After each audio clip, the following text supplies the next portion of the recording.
গত ভিডিওতে লাস্ট ভিডিওটা দেখবেন আপনারা। লাস্ট ভিডিওতে আমি আলোচনা করতেছিলাম যে কিভাবে আমরা প্রপারলি এন্ট্রি নিব এবং একদিকে লজিককে এস্টাবলিশ করব কিভাবে। অর্থাৎ যখন 50-50 থাকে অবশ্যই আমরা মার্কেটে জড়াবো না। যখন 80-90% 100% অপরচুনিটি চলে আসবে একদিকে, এবং এটা বুঝবো কিভাবে যে সেলারদের দিকে 80% ঝুঁকে আছে, এটা এটা বোঝা খুবই ইজি। সাথেই থাকেন, আমি আপনাদেরকে দেখাই। ধরেন আমি শুরু থেকে আসি। উইকলি বেসিসে আমরা, আপনারা গত ভিডিওটা যদি দেখে থাকেন, আমার উইকলি বেসিসে আমাদের টার্গেট আছে এটা এবং এটা। আমাদের উপরের টার্গেট এটা, নিচের টার্গেট এটাই। এর মূল কারণ হচ্ছে পিডি অ্যারে আমরা যদি জানি, আপনার আগের ভিডিও দেখে নেবেন। পিডি অ্যারেতে আমরা সুইং পয়েন্ট এটা এবং সুইং পয়েন্ট এটা, ইজি অ্যাজ দ্যাট।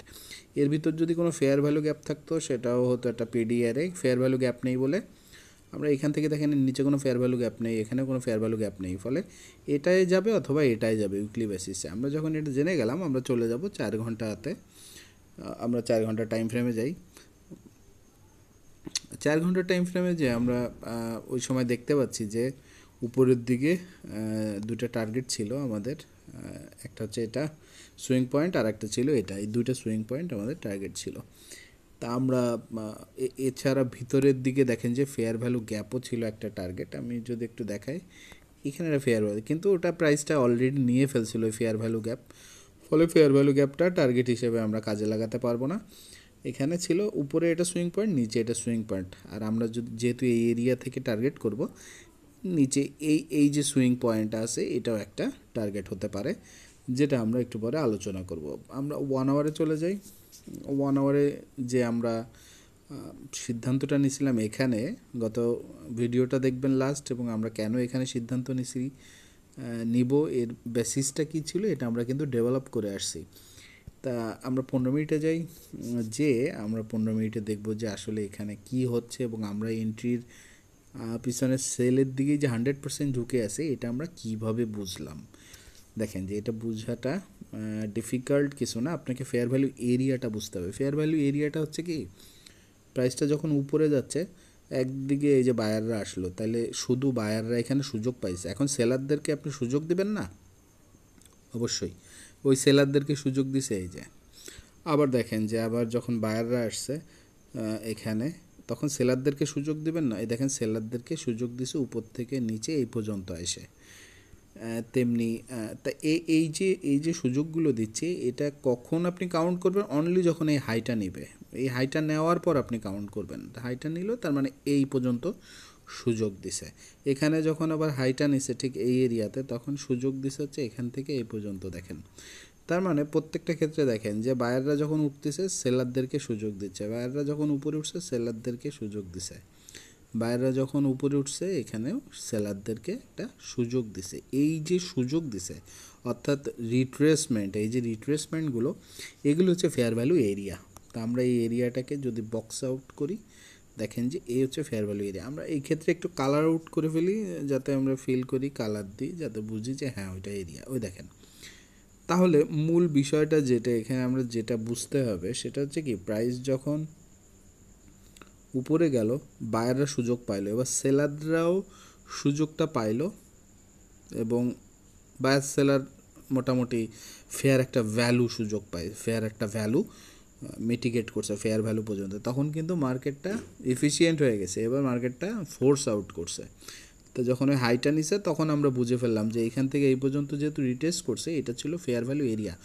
প্রাইস যদি ফেরত আসে, আবার ফেয়ার ভ্যালু অফার করতে আসবে প্রাইস, অথবা লিকুইডিটি নিতে আসবে। প্রাইস ফেরত আসলে আমরা দেখতেছি এখানে ফেয়ার ভ্যালু গ্যাপ আছে, এখানে ফেয়ার ভ্যালু এরিয়া আছে। প্রথমটা হচ্ছে ফার্স্ট লাইন অফ ডিফেন্স হচ্ছে ফেয়ার ভ্যালু এরিয়া, তা ফেয়ার ভ্যালু এরিয়াতে এসে রিজেক্ট করে নাই।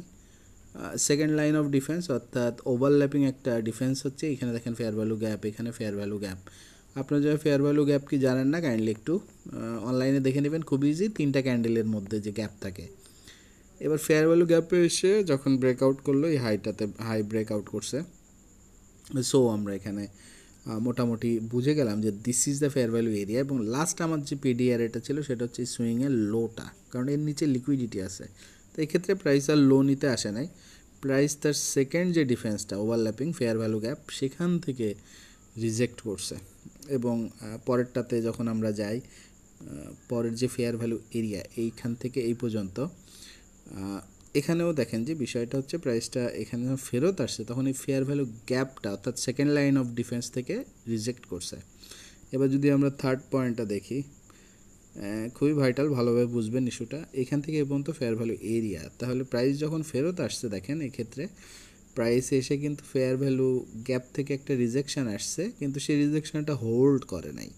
হোল্ড না করে তাহলে আমাদের লাস্ট সুইং পয়েন্ট কোনটা ছিল? পিডিআরে আমরা জানি তিনটা, একটা হচ্ছে এই ফেয়ার ভ্যালু এরিয়া, আর একটা হচ্ছে ফেয়ার ভ্যালু গ্যাপ, আর থার্ড হচ্ছে এই সুইং পয়েন্ট, এই যে সুইং লো, এই যে সুইং হাই।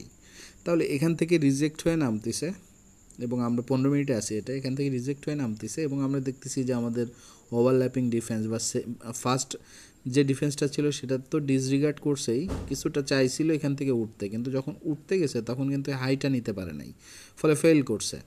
এবার second line of defence test করতে আসছে, ওভারল্যাপিং যে ডিফেন্সটা ছিল সেখান থেকেও রিজেক্ট করছে কিন্তু ফেল করছে। তাহলে আমরা এখানে একটা আইডিয়া পাইছি যে থার্ড ডিফেন্সটা ফাইনাল, অর্থাৎ আমাদের যে সুইং পয়েন্ট, এই সুইং পয়েন্টটা নিতে আসবে। তা এখানে সুইং পয়েন্টটা নিয়ে এখানে যেটা করে প্রাইস থার্ড ডিফেন্সটা নেওয়ার পর এখানে একটু জিগজ্যাগ করে সবসময়, দেখবেন এসেই ও উপরের দিকে আসার চেষ্টা করে, নিচের দিকে যাওয়ার চেষ্টা করে। তো এখানে যখন যে কারেকশান করলো অর্থাৎ সুইপ করে উপরে উঠলো, তখন আপনারা দেখবেন এর লোটা, এই যে লোটা, এই লোটাকে নিতে হবে। এই লোটা যতক্ষণ না নেয় ততক্ষণ একটা বুলিশ বায়াস থেকে যায় মার্কেটে। যখনই এই লোটা নিয়ে ফেললো অর্থাৎ লোটাকে আবার ব্রেক করলো, আপনি মার্কেটে অর্ডার প্লেস করতে পারেন। আপনি দেখবেন যে এখানে আপনার ওভারল্যাপিং ডিফেন্স অথবা first line of defence, first line of defence খুব কাছাকাছি হয়ে যাবে। ওভারল্যাপিং যে ডিফেন্সটা আছে অর্থাৎ এক্ষেত্রে এই এরিয়াটা, আপনি যদি এখানে 5 মিনিটে যান দেখবেন যে ওখানে একটা ফেয়ার ভ্যালু গ্যাপ আছে। যেমন এক্ষেত্রে এই যে ফেয়ার ভ্যালু গ্যাপ ছিল এখানে, এটা মিটিগেট করে প্রাইস এসে এই লোটাকে আবার নিছে, ফলে এটা ছিল ওভারল্যাপিং ডিফেন্স। এর উপরে আপনার স্টপ লস থাকবে। আমরা 15 মিনিটে আবার চলে যাই। এবার আপনি টার্গেট করবেন কোনটা? আপনি দেখবেন যে 4 ঘন্টার আপনার লিকুইডিটি আছে, যে সুইং পয়েন্টটা এটা কোথায়। তাই এক্ষেত্রে ক্লোজেস্ট সুইং পয়েন্ট ছিল এটা। দেখেন যে প্রাইসটা সুইং পয়েন্টটা নিয়ে রিজেক্ট করছে। রিজেক্ট করে আপনি এখানে তো প্রফিট, অবশ্যই আপনি প্রফিটটা নিয়ে ফেলবেন। রিজেক্ট করে প্রাইস যেটা করছে আবার দেখেন যে একই জিনিস করতেছে, আমরা নিচের দিকে এবার সে পিডিআরে ডেভেলপ করতেছে। কিভাবে আমরা যদি দেখি 15 মিনিটে, দেখেন যে সরি আমি একটু অ্যারো নিব, এক্ষেত্রে আমি একটু অ্যারো নিই।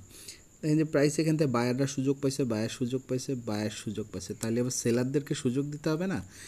অবশ্যই দিতে হবে। তা সেই সুযোগটা দেখেন এখান থেকে এই পর্যন্ত সেলারদেরকে কারেক্টিভ মুড দিয়ে একটা সুযোগ দিছে। তো বায়ার সেলার দেখেন যে এবার যখন সুযোগ দিছে এবার নিচে ব্রেকআউট করতে আসতেছে। তো আমরা ধরলাম যে এখানে ব্রেকআউটটা করে ফেলবে, হয়তো প্রিভিয়াস যে সুইং লো আছে বা সাইডে এই সুইং লোটা এটা নিবে। তা এটা যদি নেয় তাহলে আমরা সাথে সাথে কিন্তু ফেয়ার ভ্যালু এরিয়া পাওয়া যাচ্ছে এখানে, যে this is the fair value area. তাহলে প্রাইসটা কিন্তু এরপরে যখন কারেকশানে আসবে, আমরা এটাকে একটু এভাবে ড্র করে রাখি, এরপর যখন কারেকশানে আসবে এখানে যে ফেয়ার ভ্যালু এরিয়াটা এটা হবে ফার্স্ট লাইন অফ ডিফেন্স এবং ওভারল্যাপিং ডিফেন্স হবে এটা। এই ওভারল্যাপিং ডিফেন্সেও যদি সে রিজেক্ট না করে, তো অনুরূপভাবে আমরা দেখব এই সুইং পয়েন্টটাতে এসে প্রাইস কি করে। সুইং পয়েন্টে এসে প্রাইস দুইটা জিনিস করে, ইদার সুইপ করে অথবা রান করে।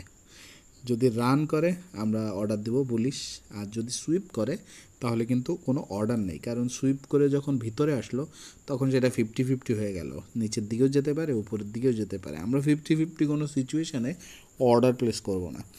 তো বন্ধুরা, আশা করি যে একটু ক্রিটিক্যাল লাগতেছে, আমি তারপরেও এরপর চেষ্টা করব পরের ভিডিওগুলোতে আরও ইলাবোরেট করার কনসেপ্টটা। দেখবেন যে ট্রেড করাটা খুব ইজি হয়ে আসবে এবং আপনারা খুব দ্রুতই প্রফিটেবল হয়ে যাবেন। তা আজ পর্যন্তই। আপনারা যারা ব্রোকার এখনও সিলেক্ট করতে পারেন নাই, আমার ডিসক্রিপশনে লিঙ্ক দেওয়া আছে। অ্যাকাউন্ট খুলতে কোনো সমস্যা হলে আমাকে মেসেজ করবেন, 24 ঘন্টা অ্যাডমিন সাপোর্ট আছে, আপনার ক্রিপ্টো দিয়ে লেনদেন করতে পারেন, বাইন্যান্স দিয়ে। কথা হচ্ছে পরের ভিডিওতে। সবাই ভালো থাকবেন। আসসালামু আলাইকুম।